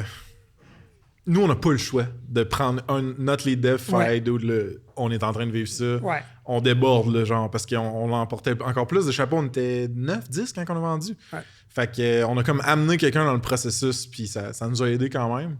Mais ça s'est bien passé. Somme toute, il n'y a pas eu de genre, oups, là, genre, c'est. Non, le pire, là, ça n'a pas été ça. Ça a été. Le CEO, il n'était pas convaincu. Ouais, ça a été super Fait long. que là, le toute CEO de son HMH. équipe était convaincue. Là. L'équipe tech, l'équipe produit, il était comme hey, c'est malade cette compagnie-là, ça nous prend ça, nanana. OK. Puis le CEO, il était pas convaincu. Fait que. Comment tu l'as convaincu? On était ça. Bon, ben, let's go! Ouais, on veut du crunchy, là! Fait que là c'est comme, hey man, on est rendu genre au mois d'avril. Là. Ça fait 4 mois, là. On a tout fait la vérif. Tout est réglé. Là, comme, qu'est-ce qui se passe? Ouais, Jack, il est pas convaincu. Là, il veut vous rencontrer. Fine. Fait que là, on descend à Boston. Moi, puis Steph, puis l'advisor. Puis là, c'est un boardroom. C'est une grosse compagnie. Là. Fait que c'est une boardroom ici, grosse comme ici avec 50 places autour de la table. OK. Puis là, ils sont tous de ce bord-là. Puis il y a le CEO, il y a moi, il y a Steph, puis le gars, il s'appelait Fred. Puis là, il se met à nous poser bombarder de questions. Pendant 4 heures. 4 heures. Avec du monde qui prennent juste des notes en silence. Ouais. Puis là, c'est lui qui. Puis là, finalement, tu sais. Là, t'as le CTO, t'as le Chief Architect, t'as le Chief Finance Officer. Qui veulent tout avoir l'air intelligent aussi en avant de... Ben, le CEO, il est là, donc il faut que ça paraisse bien, en fait. Puis sur 10, vous avez performé comment, là, les gars? Check bien ça. Moi, on a bien fait ça. Moi, je dirais 9. Ouais. Sauf que là, on va souper avec le gars de M&A de là-bas. Puis les autres, ils font un petit débrief, on va souper. Comme, ben, Andrew, c'est-tu réglé? Ouais, là. Fait que là, Toi, t'es épuisé aussi à ce ah point-là. non, sérieux, là, on commençait à être sous aussi. Là, on a... Ouais. Je suis comme, hey, là, les gars, là, comme, qu'est-ce qu'il faut faire? Mais il aimerait ça voir notre contenu dans votre plateforme. OK. Là, Là, il est genre 11h le soir, ouais. je pense. Là, on dit là, on te fait ça pour 9h demain matin. Là. Et comme, tu me niaises. Là. Je dis, non, Parce non, que on va faire ça dans le char. Là. HMH a du contenu éducatif. Oui, Ouais. c'est ça. Puis là, lui, il te dit un inside vont- de genre, Ouais, mets c'est ça ça. dans La Classcraft. plateforme Ouais. a de l'air cool, mais je comprends pas Je encore. comprends pas comment notre contenu va sortir. OK. Fait que là, Fait que là, on se lève à 7h du matin, lentement de brosse dans le lobby de l'hôtel. Puis là, on s'assoit puis on se met à coder ça. Là, Ouais. Là, Steph, il me sort comme des... Moi, je vais sur leur plateforme, j'avais eu un user. Puis là, je me mets à genre pogner des screenshots de leur contenu. Puis là, je donne ça à Steph qui code ça à bras direct dans DB. Puis là, on se monte un genre de pseudo-cours de leurs affaires dans notre plateforme. Puis là, on leur... Il y avait une affaire que je n'étais pas capable Ouais, de c'est faire. ça. Parce que, bon, whatever. J'ai demandé à un des devs, « Hey, tu peux-tu me faire telle affaire? On est en train de rencontrer un partenaire potentiel. » Quand? Là. C'est genre 9h du matin. Ouais. Ça a marché, finalement. Puis là, parce finalement... que là, vous êtes en train de shipper en malade à Boston Ouais. Ouais. la trame sonore, là, I'm shipping up to Boston des Dropkick Murphys. Tan, tan, tan, tan, tan, tan, tan, tan, Hey, là, on va c'est ça. rester ça. Là. Ouais. C'est malade, ça, man. J'ai un film dans ma tête, les gars. Là, c'était comme, faut qu'on remonte à Émile? Sherbrooke. Fait que là, Steph, il chauffe le char. Puis là, moi, je suis sur ma bande de mon cellulaire. Puis là, je suis en train de rédiger l'email. Comme, c'est fini, regarde, je vous envoie des logins. Puis dans le char, là. Puis là, Quand on est arrivé à Sherbrooke, c'était chippé. ouais. Ah, ouais, puis ça a été bien reçu, là, ça. C'est ça qui a fait le deal. Ouais. Andrew me Ça l'a scellait dit. le deal. Ouais. Let's go! Quand ils ont vu comment vous travaillez vite, c'était comme, là, c'est sûr que ça prend ça. Chris, c'est vraiment une Ouais, bonne ouais, histoire, ouais, man. Ouais, ça a été quand même. Je suis content parce que je la connaissais pas pour vrai, fait que je suis pas en train de faker. Fait que vous direz, mettons, que les moments les plus toughs, ça a été quoi? On les a-tu pas mal couverts? Ça a été la fin, genre, le tétage dont on parlait un petit peu? Ah, ça, c'était interminable, en fait, The là. worst, là. Sinon, ne pas pouvoir en parler à vos employés, Ouais, j'en ben, déduis c'est- que vous étiez des gars comme transparents, vous communiquez Ouais, puis- beaucoup. oui, c'est ça. Puis là, tu sais, en éducation, c'est des cycles annuels. Fait que là, tu devs pour le back to school. Ouais. Mais là, on le sait qu'on va pas le... Il y avait plein de projets qu'on on avait va pas les entamés. shipper, ces projets-là. We're Là, mais là, never toute going l'équipe back to travaille là-dessus. OK. Puis là, Un t'es beau comme- fake, un beau c'est- fake, t'es là. dit, Un c'est beau fake. vraiment pas cool là, de Il a, mentir de même. il a fallu aussi congédier des gens dans cette histoire-là. là. OK. En fait, il achetait la compagnie, mais c'était le savoir-faire technique. Puis le produit. Le produit, la techno. Mais les sales, marketing, c'était zéro intéressant pour eux autres, en fait. Ouais. Fait que là, c'était... OK, c'est 15-20 personnes, là. Parce que pour le monde qui sont moins familiers avec les histoires de fusion puis d'acquisition, un acheteur stratégique va acheter ta compagnie pour souvent 3 raisons. Le talent, fait que l'équipe, la technologie, le produit, puis le book ou les clients, fait que le revenu. Ouais. Dans votre cas, c'était vraiment Ouais, c'est- comme nous avec Snip, là, c'était le talent puis la technologie qui veulent intégrer dans leur grosse plateforme. Puis vous, ça a-tu été un classique genre double annonce de Hey Exactement. guys, on a vendu la compagnie à HMH, puis malheureusement, il y a des personnes qu'on doit laisser passer. C'est ça.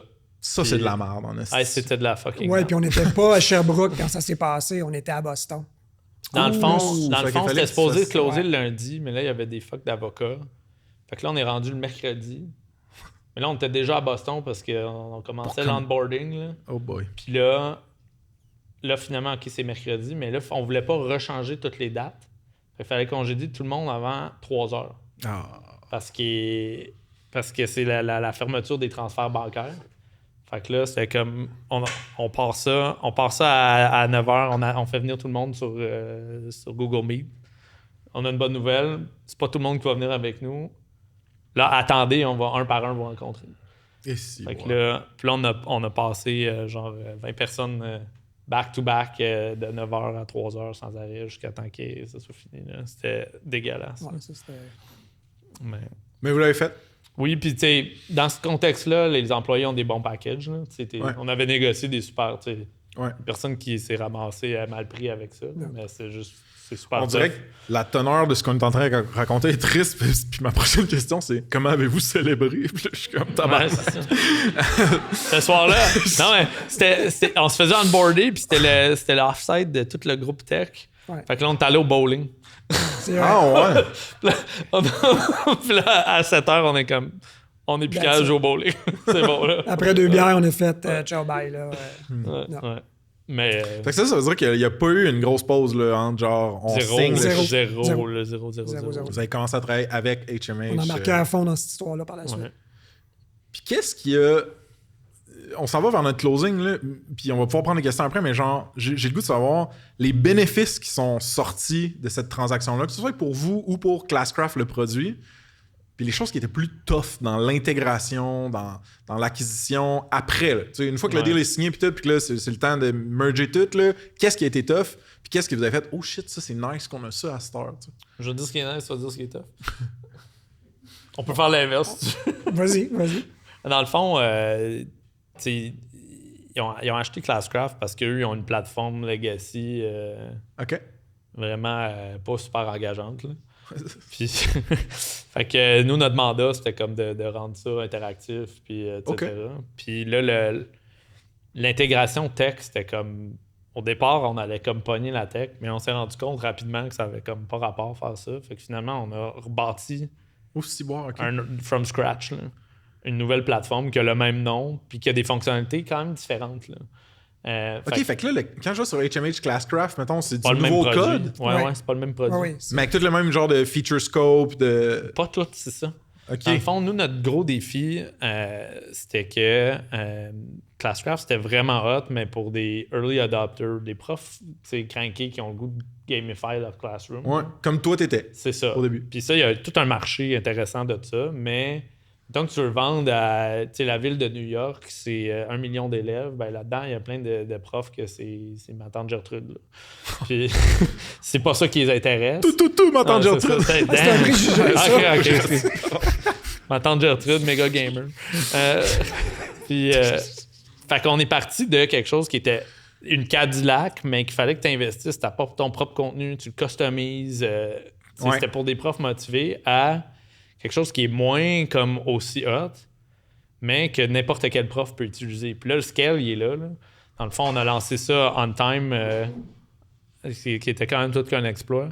Puis du jour au lendemain, c'est 30 000, 40 000, 50 000 users de même. Là, le footprint d'HMH, c'est 55 millions d'élèves aux États-Unis. C'est 95% des enfants en Amérique du Nord. OK. Puis ils vont tous être dans cette plateforme-là d'ici 3 ans. Là.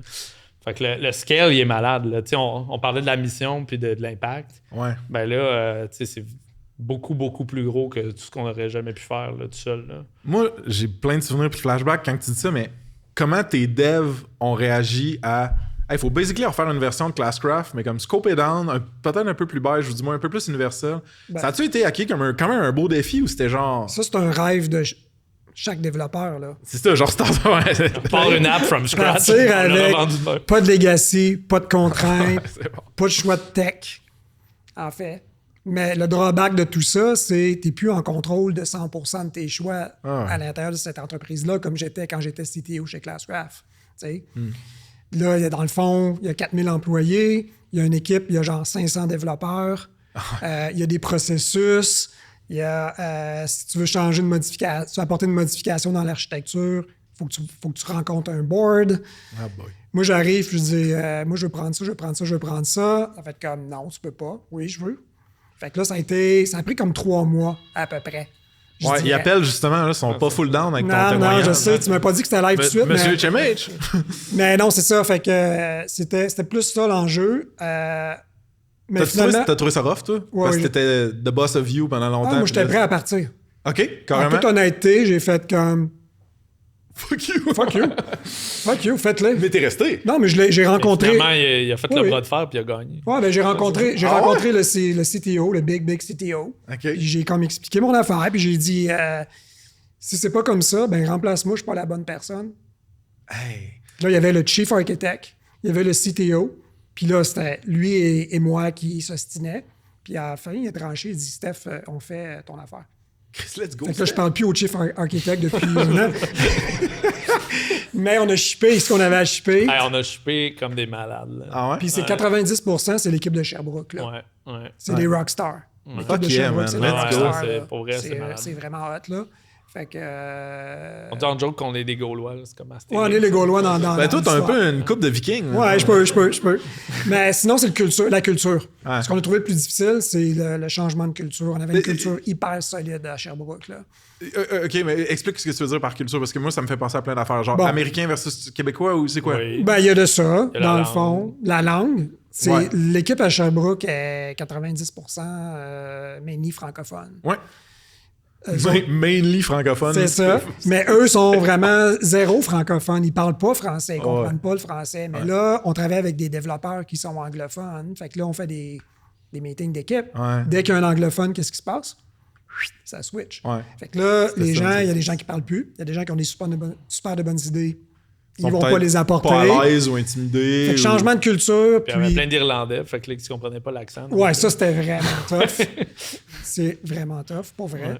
Mais Ah, c'est vrai. tu viens, tu sais, t'es en team, là, en fait. À nous autres, avec les Israéliens, d'autres, on a pogné une esti de 2 minutes. Ah, ça, C'est la même chose.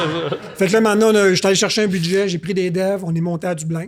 Ouais. Fuck yeah. Parce que là, guys, il faut qu'on se parle en vrai, là, parce qu'on se comprend pas, là, tu sais. Fait que ça a été super cool. Mais ça, là, l'acte de se rencontrer en chair et en os, se serrer à la main Ah ouais. puis vivre des moments ensemble, Ouais. nous autres, ça a été un game changer Ça d'intégration culturelle. Ouais. C'était 10 fois mieux Ouais. après. Ouais. Puis l'enjeu majeur, on en parlait tantôt avant le show, c'est la méthodologie de travail. OK? C'est... Vous devez pas de la même manière des deux bords? Ben, ce qu'on utilise comme approche pour planifier, dever, shipper, Ouais, c'était différent. Faire le design. faire Tout, le là, design, tout. c'est qu'on est dans un autre monde total, en fait. Donc, on est encore là-dedans aujourd'hui, ceci dit. OK. Puis là, ça fait Mais combien de temps que ça a été on closé travaille déjà? fort, Ouais, on a beaucoup d'influence. c'est ça. Quand tu réussis à shipper puis à être les plus performants, ben tu peux après ça apporter beaucoup de T'as changements. plus de poids dans la balance. Ouais, effectivement. C'est cool ça, mais vous avez gardé cette motivation-là quand même, parce que tu sais, Ouais. il y a beaucoup de founders puis de C-suite qu'une fois que la compagnie a été achetée puis tu travailles pour d'autres mondes, des fois ils s'en vont, là, mettons. Mais ça fait un bout que vous êtes là, tu sais, quand même. Ça fait Ouais, combien ça de va temps? faire 1 an et demi. Un an et demi, ouais. Ah, vois-tu, moi je suis parti à 1 an et demi. Ouais. Fait que Ouais. Puis, Ouais, il fait des clins d'œil. mais tu sais, pour vrai, on est vraiment à la pointe d'une méga transformation numérique. Ouais. Dans une compagnie qui en a vraiment besoin. Ouais. Puis qui voit clairement qu'ils réussiront pas ça sans nous autres. Ouais. Mais Fait c'est que la mission fait est que c'est alignée. empowering, c'est le fun. Là. Puis Ouais. l'impact, pour vrai, là, c'est comme... tu sais, mettons, là, on s'ostine, là, tel bouton pour les élèves, on va-tu le mettre là? On le met en haut. Ces décisions-là, il y a du scale qui vient avec ça, qui est super trippant. Ouais, là. c'est vrai. Puis des enfants, là, tu sais, c'est pas... Ouais, c'est hot. pas genre, un gars dans son cubicule va être 2% plus efficace. Là. C'est vraiment des enfants qui ont des difficultés de lecture, des difficultés d'intégration sociale. Aux États-Unis, la société scolaire est extrêmement difficile, à l'instar de la société américaine. Mais ça se répercute dans les écoles. Fait que l'impact qu'on peut avoir là, c'est super motivant. Là. Ça, c'est le CEO qui parle. Ouais. Écoute, Non, mais man, ça s'aligne avec la vision que vous aviez au début. Pourquoi t'as fait le switch? Pourquoi t'as launché ça? Tu sais, C'est il ça, y a un gros morceau de ça qui est encore là. Fait que je catch un peu la motivation. En rafale, une erreur top of mind que vous avez faite, que vous voulez partager avec le monde?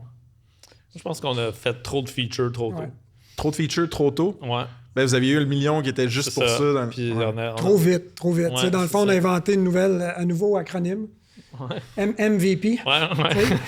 Minimum Viable Product. Ben, on faisait Mini- moins minimum. que ça, le minimum. Là. Minimum, Ouais, c'est ouais. ça. Fait que, c'est on ça. avait comme une suite de tools, mais beaucoup de feature sets, mais horizontales. On aurait dû en faire moins puis déguer plus deep. Là. Puis, tu sais, moi, j'avais une riche expérience comme prof. Tu sais, j'étais mon propre user. Ouais. Mais c'est pas Fait tout le que temps ça- bon, ça. Ben, c'est ça. Pendant un biais, longtemps, là, ouais. on n'a pas fait de user research vraiment. C'est comme, je sais comment ça se passe. dans le Appelle-moi. classe. Ouais, c'est comme yo. Là. Fait que, C'est quoi ça du user ouais, c'est research? ça. Fait que, tu sais, là, mais quand on s'est rendu compte que tu sais, le bassin des profs qui me ressemblait, finalement, il était pas si gros que ça. Ouais.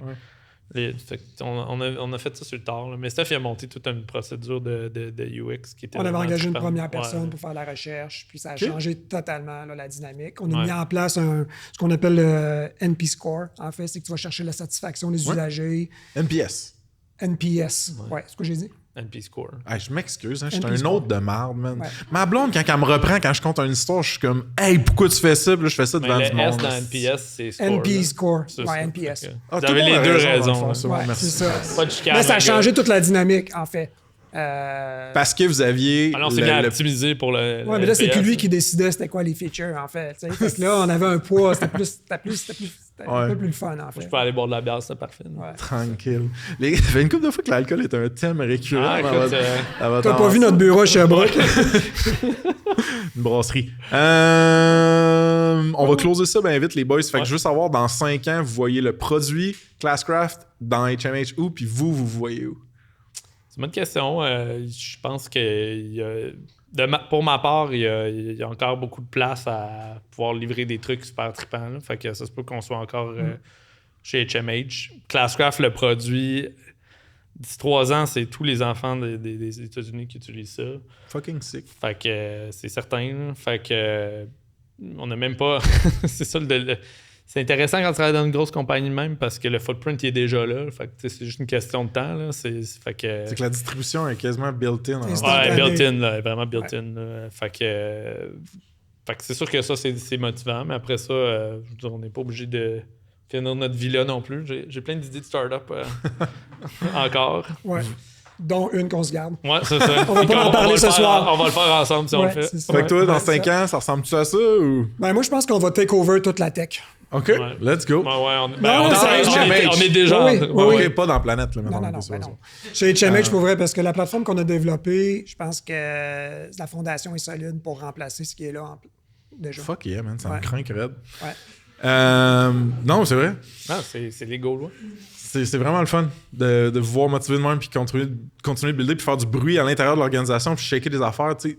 Il y a ça aussi que t'achètes quand t'achètes business. T'achètes les fucking founders, les movers qui ont réussi à en bâtir une pour peut-être Ouais. dérouiller une coupe d'affaires dans ta grosse business. Fait que c'est vraiment hâte à voir. Avez-vous des shameless plugs pour finir avant qu'on prenne les questions du monde? Genre une infolette, un blog, une game de Donjon Dragon, n'importe quoi que vous voulez promoter, des embauches que vous voulez faire. Les embauches vont venir en janvier, je dirais. Ouais. Fait que. Ça va sortir Checker ça. fin novembre. Fait que, en tout cas, tu m'en reparleras. Ouais, je t'en parle. Mais il va y avoir des embauches en janvier. OK. Ouais. Puis on a, dans le fond, on a un bureau à Montréal puis un bureau à Sherbrooke. Fait que, puis on peut engager n'importe où au Québec. Si le monde a le goût de vous poser des questions sur votre histoire ou sur ce qui s'en vient, whatever, êtes-vous down qu'ils vous écrivent sur LinkedIn? Ben oui. Ouais, ouais. anytime. Anytime. Yep. Fait que Stéphane Guillemette Oui. sur LinkedIn. Oui. Sean Young. Voilà. Les boys, merci, j'ai eu vraiment du fun. Ah, c'est cool. Merci beaucoup. Cool. Merci. les boys.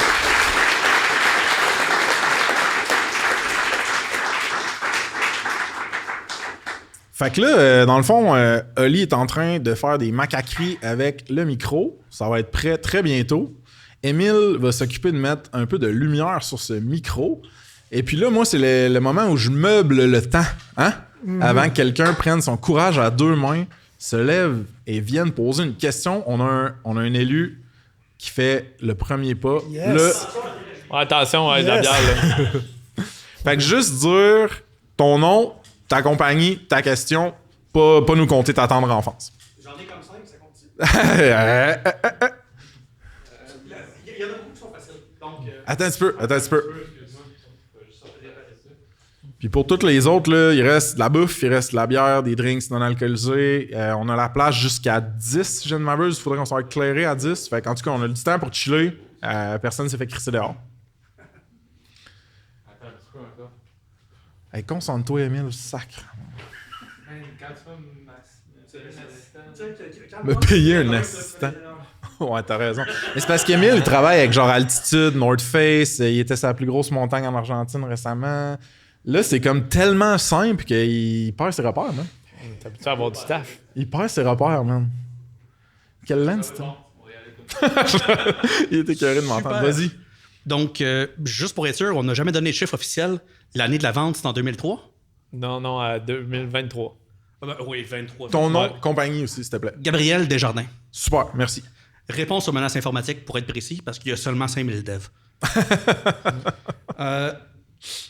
Pour commencer sur la joke que François a faite de sa blonde veut tout le temps étordre le cou quand il n'est pas préparé, vous avez dit que le processus d'achat a commencé avant les fêtes. est-ce que vous avez dû canceller vos vacances des fêtes? Est-ce que vous avez eu des reproches familiales associés à la chose? Non, on a mis ça sur pause pendant les fêtes. Là. Ouais. Ouais. OK. Vous avez réussi à faire ça cool? Ben, les banques, ils travaillent. Les avocats, les Tu banques. veux-tu en travaillent mitrailler pas. une de plus? Oh, je vais en mitrailler jusqu'à temps que quelqu'un se présente. Il y en a d'autres qui veulent venir poser une question, non? Il y a des gens debout ou whatever. Levez-vous, je vais céder une place. Sinon, comme j'ai dit, j'en ai plein. Ah, parce que c'est quasiment comme un détrônement de lui, puis là, il y a comme des dynamiques sociales qui s'installent. Non, mais pour vrai, venez poser des questions. Le monde de la Gendrix, vous êtes fait caler 3 fois, là. Vous êtes 8, genre. Venez poser une question. Mais pose-nous-en une autre en attendant. Yes. Une autre facile, j'ai cru comprendre que vous êtes toujours pour HMH Classcraft maintenant. Ouais. Parfait. Vous avez parlé au début, quand vous avez vous avez pris de l'argent des Angels et des VCs, vous aviez le choix de faire faillite, de vendre ou de l'IPO. Il n'y avait aucune chance de racheter les parts de votre venture capital ou ça avait pris beaucoup trop d'argent? Ça, c'est une bonne question. Ouais, c'est une très bonne question. Ben, quand tu as raisé un certain nombre, ça devient difficile. Là. C'est pas mal. Je pense que si on avait fait cette décision-là, admettons, après la ronde Seed là, on aurait pu, là, mais rendu où on était, c'était plus possible. On aurait eu besoin de François, je pense. Ouais, c'est ça. Ah ouais, moi, mon capital se dilue à journée longue. Une petite dernière. Vas-y, une petite dernière, man. C'est une bonne énergie. Okay, bon. Une petite dernière, vas-y. Juste pour y aller, Steph, tu parlais que tu t'étais assis avec le CTO parce que tu chicanais avec l'architecte. En tant que quelqu'un qui chicane avec l'architecte à tous les jours, props, je connais ton feeling. Et ma dernière question, on parle beaucoup d'alcool et recrutement. Est-ce qu'avoir participé au Technodrink de Sherbrooke, ça vous a aidé à recruter, à former, à découvrir des problèmes que vous alliez pouvoir frapper dans un futur proche? Absolument. On était dans les membres fondateurs de Technodrinks. On a parti ça exprès pour ça. Alors, on fait pas de promotion d'autres événements. Je vais faire un shameless plug de Technodrinks. Allez-y, c'est vraiment cool. Shameless plug, le prochain, c'est le 20 novembre. OK, great. Merci, dude. Super. Merci beaucoup. Hey, merci. On a-tu un autre poseuse? Oui, Benoît. Vas-y, ton nom, compagnie, question. Benoît Saint-André, un des fondateurs de Technodrinks avec Sean. Voilà. Mais non, Sherbrooke. La question, c'est le Québec. Suite, vous en avez pas tout à fait clairement parlé. T'as raison, man. J'y ai pensé puis je l'ai échappé. Ouais. Puis moi, un ancien prof, moi aussi, pareil comme Sean. Donc là, vous vous rendez où ce que vous vous rendez. Puis là, what about ta fondation, finalement? Comment vous vivez ça? Pour vrai, ça a été super crève-cœur. On parlait d'affaires tough. C'était peut-être une des affaires les plus Explique tough, ce qui est arrivé, là. Dans le fond, on a repris une partie de la tech. On a fait du code from scratch dans leur plateforme. Mais pour eux, c'est une compagnie de plusieurs milliards. Là, quelques millions de revenus, ils s'en foutent. Ouais. Puis l'overhead comptable là, de ça, ça valait pas la peine. Là. Fait qu'on était obligé de fermer la plateforme Au Québec. au mois de juin. Puis dire bye. Puis pas d'option. Là. Les users américains, on pouvait leur dire ah ben tu sais HMH Classcraft, mais les users québécois, c'était comme on n'a rien pour vous. Là. Parce que HMH, ils vendent pas au Québec, puis ils veulent pas vendre au Avez-vous Québec. eu du feedback de. Là, je suis en train d'hijacker. Il y a des gens qui ont. il y a eu Non, mais sur ça, dans le fond, comment tu fais ça? C'est pas comme une faillite, là, mais tu fermes un marché. Là. Ouais. C'est quoi ça, fermer un marché? Ouais. Comment tu communiques ça? Comment tu te sens, genre? Ouais. Ça sent comme la merde. Ouais, mais ça a été communiqué sur plusieurs mois. En Ouais, fait. c'est ça. Ouais, pour préparer le monde, genre. Dans le fond, on voici a les négocié alternatives. qu'on pouvait la garder ouverte 1 an. Là. OK. On vient juste de la fermer. Là, On a essayé de négocier une deuxième année, Ouais, puis là, mais ça n'a pas fonctionné. On peut pas toutes les gagner, man. Non. On gagne contre les architectes, mais pas sur celle-là. Merci, excellente question. Mais ça a été dur, là. Mais on a écrit des billets de blog. Mais il y a eu une pétition qui a été montée. On pourrait en prendre 2 autres, là. Hey, what's up, Jen? Hey, salut! Allô? Club Sexu! Club Sexu! Oui, moi, c'est Geneviève. Je suis fondatrice, directrice au Club Sexu, qui est un média spécialisé en sexualité. J'ai pas vraiment rapport ici, mais je suis une ancienne élève à Sean. Classique! J'ai pas eu Classcraft, par exemple. J'étais trop bien. Ma question, c'est, vous avez parlé d'impact social. Je me demandais si vous avez pris le temps à un certain moment dans le parcours d'analyser l'impact que Classcraft avait sur, par exemple, le décrochage scolaire ou sur la motivation à l'école, en fait. C'est une super bonne question. Dans le fond, nous, on avait un investisseur qui était un investisseur d'impact. Puis c'était le genre de métrique qu'il voulait qu'on reporte dessus. Fait qu'il y avait déjà un incitatif de la part du board. On était aussi une B Corp, fait qu'on avait aussi comme plein de... puis depuis très longtemps, on était une des premières au Québec. Puis, fait qu'on là aussi, mais c'était moins environnemental, plus impact social. Puis après ça, ce qui est intéressant en éducation, c'est que des métriques comme ça, c'est les métriques que les acheteurs sont intéressés, là, les districts, les profs moins, mais au niveau de la commission scolaire, c'est ça qu'ils veulent savoir. Là. On a développé, moi et Steph, on appelait ça l'indice d'engagement. On était capable, à travers, je sais pas, 15, 30 métriques différentes, on a fait un score agrégé qu'on était capable sur 10 de donner le niveau d'engagement des élèves dans une école. Puis on peut corréler ça à la réussite scolaire ou à des meilleurs comportements chez les élèves. Là. Puis tout ça était accessible sur la plateforme admin, mettons. Oui, c'est ça, exactement. Puis pensez-vous comme sur plusieurs années, même comparé avec des chiffres publics sur le décrochage scolaire de comme, là, on est rendu, Classcraft est rendu sur comme avec 95% des élèves en Amérique du Nord. Vous disiez, est-ce que éventuellement on va pouvoir comparer avec des chiffres publics de comme, en 5 ans, on a réduit de 10 C'est une super bonne question. C'est super difficile. Juste même mesurer le décrochage scolaire en éducation, c'est super difficile. Là. Parce que, mettons, un élève qui finit pas son 5e secondaire, mais il finit en dedans de 3 ans aux adultes, il n'est pas considéré comme décrocheur. Si tu pars, mais puis là, tu finis par revenir. En tout cas, c'est quand même assez compliqué à mesurer. Fait que cette métrique-là, par exemple, c'est pas évident. Puis en fait, il y a beaucoup de problèmes de données en éducation. Chez HMH, par exemple, c'est le plus gros fournisseur d'évaluation aux États-Unis. Puis ils ont une métrique qui s'appelle RIT, là, qui est comme... en tout cas, on s'en fout, là, mais c'est une métrique psychométrique qui est full validée puis qui est utilisée justement pour mesurer l'impact de pratiques pédagogiques partout aux États-Unis. Fait qu'on va pouvoir, dans le futur, utiliser cette métrique-là qui est... Parce que dans le fond, ceux qui utilisent Classcraft aujourd'hui, ils font aussi cette évaluation-là. Puis ils ont des données longitudinales sur genre 40 ans. Fait qu'on va pouvoir, à terme, mesurer l'impact comme ça. Mais c'est un défi majeur. Puis en fait, en EdTech en général, c'est un problème parce que c'est pas si évident que ça, démontrer directement l'impact sur des métriques comme ça. Tu connais le nombre de users, mais tu sais pas exactement ce que ça a comme impact dans leur vie. Oui, puis tu n'as pas accès à ces données-là nécessairement. Fait que nous, on mesurait nos propres données, puis on était capable de faire des corrélations à partir de nos données, mais sur des données officielles, gouvernementales comme ça, c'était difficile. Là. Puis est-ce que vous considérez que c'est un des avantages d'avoir été acheté, en fait, c'est d'avoir un peu plus d'outils, dans le fond, pour faire cette évaluation-là? Oui, c'est clair que oui. Après ça, bon...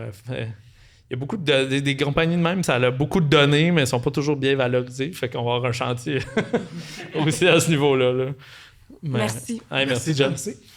On peut en prendre une dernière, puis après ça, on va ouvrir les lumières, on va se dégourdir les jambes. Moi, j'ai mal aux fesses. J'ai eu un accident quand j'étais... Ah, ça a mal commencé comme histoire. Est-ce que ça impliquait de la bière? Ouais, à l'époque où je consommais encore de l'alcool et d'autres choses, je suis tombé dans une échelle. Mais bon. Je peux y aller. Ouais, salut, man! Salut, boys. Ton nom, ta compagnie? Ouais, vous allez capoter, c'est mon nom. Mike Schoolcraft. Damn! I mean, ouais, voilà. Je travaille chez Ubi, juste ici. Ah, cool. Puis ouais, c'est ça. En fait, je suis team lead de développement. Je travaille avec beaucoup d'équipes de développement, beaucoup d'autres niveaux de leadership. Puis j'avais une question. Est-ce que vous avez déjà, à un moment ou à un autre, réfléchi à, despite le branding de Classcraft, mais aller vers gamifier l'expérience d'une équipe de dev, de genre, tu sais, t'es en Kanban, t'es en sprint, tu fais ta vie, genre, puis t'avances, cool, OK, mais, vous l'avez, tu sais, je sais pas, t'as sprint très tôt, là, tu checkes ça, puis tu gagnes ton XP, là, je sais pas, des choses on le faisait comme chez ça, nous. Puis, Ouais, ben dans le fond, on utilisait Classcraft avec les employés. littéralement, tout le monde avait son la plateforme. personnage, tout le monde avait ses points. Ah ouais, OK. Puis on avait des rencontres mensuelles, en fait. Puis on avait un concept de kudos aussi, qu'on avait développé dans la plateforme.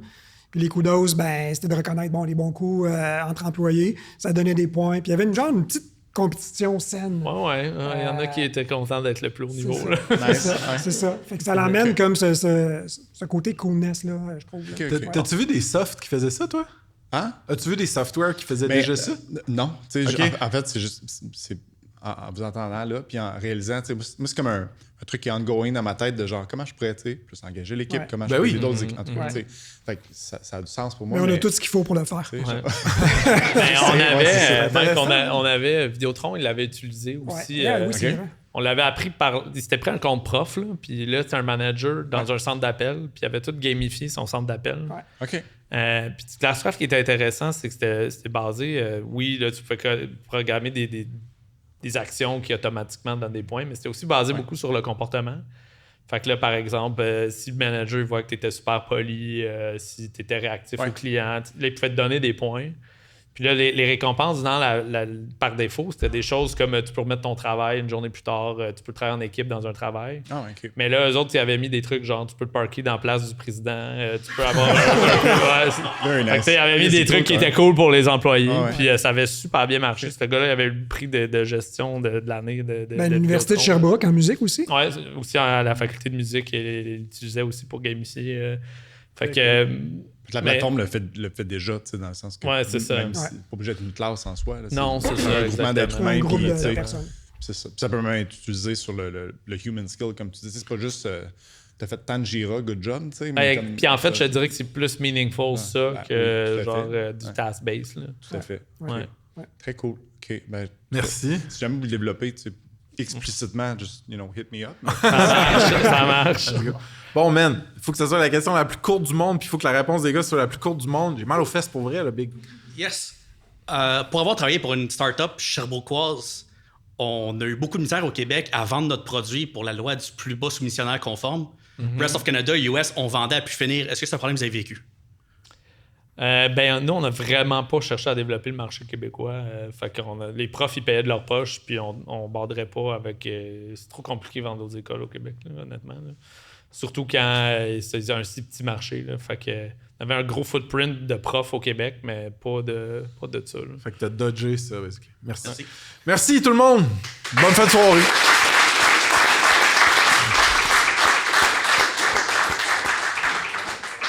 Alright, folks, la job du mois de novembre, ça se passe chez Kimobi, un leader de l'engagement client dans l'industrie automobile en Amérique du Nord. Il booste entre autres les comms puis la rétention client chez les concessionnaires. Fait que des marques comme Ferrari, BMW, Porsche, ça roule sur Kimobi. See what I did there? Kimobi cherche une directrice ou un directeur des ventes. C'est une business de Québec qui a bootstrappé au-delà de 10 millions de revenus annuels récurrents, au-delà de 10 ans, c'est insane. Une équipe qui est bien rodée avec une stack de vente moderne, puis des belles opportunités de carrière pour la team vente aussi. Pour voir derrière les rideaux un peu, checkez l'épisode 102. Mais sinon, checkez surtout l'offre d'emploi et mon entrevue avec le co-founder et CRO Alex sur saspace.com/lajobdumois. Félicitations, vous vous êtes rendus jusqu'à la fin de l'épisode et vous méritez maintenant l'outro custom de Frank. J'ai une coupe de call to action. Ça se passe, c'est une business d'amour. On met de l'effort, de l'énergie, de l'argent aussi. Si vous voulez nous aider, il y a un paquet de trucs que vous pouvez faire. First, on investit beaucoup dans l'infolettre. Donc, chaque semaine, je fais des éditoriales où est-ce que je creuse dans un sujet puis je me gêne pas de dire les choses comme elles sont. Vous pouvez vous abonner sur le site web, saspace.com. Il y a l'onglet infolettre. Puis il y a aussi la call to action box à la fin de la page d'accueil. Donc, checkez ça. Sinon, si vous avez un SaaS au Québec, vous pouvez l'inscrire à notre index. Saspace.com, il y a un gros bouton mauve « Ajouter votre SaaS ». Il y en a plus de 300. Si vous suivez pas déjà le pod, allez le faire sur Spotify, Apple Podcasts, sur YouTube. Puis si vous pouvez nous laisser un review, ce serait vraiment smart. Ça nous aide à être plus découverts. On a un job board aussi. Si vous voulez poster une job ou trouver une job en SaaS au Québec, saspace.com/emploi avec un S. Un gros merci à tous nos partenaires certifiés qui financent et supportent beaucoup Ça se passe.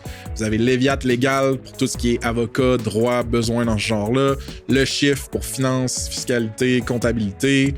Baseline pour tout ce qui est accompagnement en AI. Vous avez Coveo, un employeur certifié qui offre des carrières de feu dans un scale-up. Fait que merci à ce monde-là, encore une fois. On fait aussi des événements en présentiel très cool, souvent presque tout le temps sold out. Vous pouvez nous suivre sur Eventbrite pour être au courant de ça, ou on en parle sur le pod aussi. Et puis finalement, last but not least, suivez-nous sur les socials, donc LinkedIn, Instagram. C'est là qu'on poste toutes les nouvelles sur la compagnie, mais le nouveau content qu'on fait aussi au niveau du pod, des events, etc. Fait que c'est ça. Merci d'avoir écouté jusqu'à là. Cheers! Me semble qu'on est quand même plus facile.